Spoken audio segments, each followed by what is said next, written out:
안녕하세요, 로버튜브. 오늘은 일본산 화장품 위를 나는 한국 정부의 원천 차단 소식에 대한 주제로 이야기해보겠습니다. 일본산 화장품은 한국에서 큰 사랑을 받았었습니다. 화장품들은 주변에서 쉽게 찾아볼 수 있는 헬스앤뷰티 스토어를 통해 유통되었죠. 인터넷을 통해 직구 또한 활발하게 이루어졌으며 화장품에 대해 조금이라도 관심을 가지고 있다면 SK2와 키스미, 시세이도, 마조리카 등 일본 화장품 브랜드에 대해 잘 알고 있을 만큼 우리에게 익숙하게 사용되어 왔습니다. 그러나 일본의 수출 규제 조치로 인해 국내 소비자들은 일본 제품에 대한 반감을 가지게 되었습니다. 실제로 일본 화장품 매출은 불매운동 전보다 감소하게 되었죠. 하지만 자신에게 꼭 맞는 기존 제품과 똑같은 대체품을 찾기 어려운 특성 때문인지 계속해서 일본산 화장품을 고집하는 사람들도 찾아볼 수 있었는데요. 일본은 이를 잘 알고 있었기에 한국이 계속해서 일본산 화장품을 수입할 것이라고 생각하고 있었습니다. 하지만 얼마 전 한국이 일본산 화장품 산업계에 칼을 빼들었습니다. 자신들이 우세하리라 믿고 있었던 부분인데 한국의 저돌적인 대처에 일본 화장품 업계는 현재 크게 당황하고 있죠. 한국 정부는 일본 화장품에 대한 수입 통관 전 방사능 검사 강화 대책을 내놓았습니다. 관세청은 일본산 화장품 전체에 대한 표면 선량 검사를 실시할 것이라고 밝혔는데요. 기존 통관을 할 때 일본 후쿠시마 원전 반경 250km 내에서 선적된 화장품에 대해서만 표면 방사선량 검사를 실시했었습니다. 하지만 앞으로는 일본에서 만들어진 화장품이라면 지역에 관계없이 검사를 실시하게 됩니다.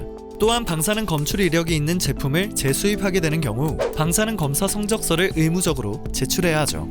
정부는 식약처와 협의하여 물질 분석 검사까지 실시하려고 추진을 하고 있습니다. 화장품 제조 과정에서 미량의 방사성 물질이 포함되어 있는지를 확인하기 위해서라고 하는데요.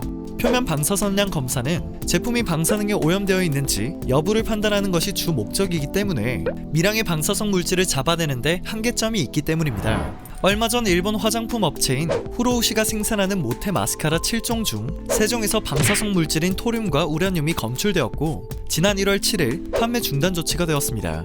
피부에 직접 닿는 제품들이기 때문에 국내 소비자들은 이러한 소식에 큰 우려를 내비쳤는데요.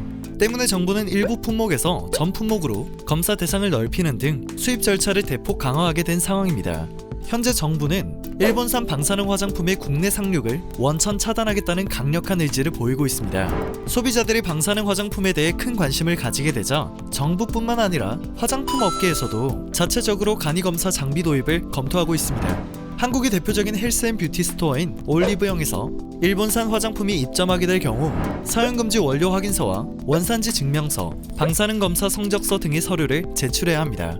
올리브영 관계자는 내부적으로 기준점을 높였으며 방사능 수치에 있어서는 좀 더 높은 기준에서 살피려고 한다는 입장을 전했는데요. 랄라블라 또한 문제가 발생할 경우 발주 금지와 판매 중단, 회수 등 단계에 따라 강력한 조치를 취하기로 결정했습니다.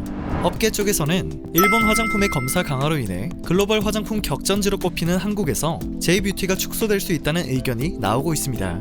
관세청의 수출입 무역 통계에 따르면 2018년 일본 화장품 수입액은 전년 대비 14.4% 증가한 2억 5,606만 달러였습니다. 하지만 불매운동의 여파로 인해 2019년 1월부터 11월까지의 일본 화장품 수입액은 2018년보다 23.3% 감소한 1억 9,627만 달러로 확인되었습니다.